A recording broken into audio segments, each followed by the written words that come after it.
முருகன் 9 கிரகங்கள் 27 நட்சத்திரங்கள் சேர்ந்து அவருடைய ஒரு பக்தனுக்கு கர்ம சோதனை கொடுத்தாலும் அதை முருகர் மாற்றுவார்.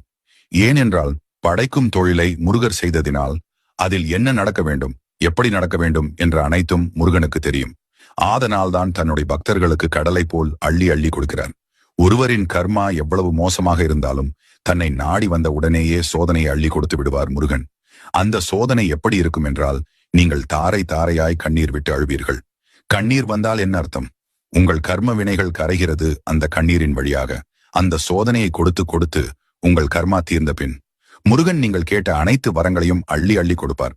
அதிலும் ஒரு இடம் உள்ளது. படைக்கும் தொழிலை முருகன் சிறுவாபுரி என்னும் இடத்திலிருந்து செய்கிறார். இந்த இடத்தில்தான் முருகர் பிரம்மனிடம் என்ன கூறியிருக்கிறார் என்றால், இனி என்னுடைய பக்தர்கள் யார் இங்கே வந்தாலும் அவர்களுக்கான விதியை நீங்கள் சரியாக தான் எழுத வேண்டும், தவறாக எழுதக்கூடாது. அப்படியே தவறாக எழுதினாலும் அவன்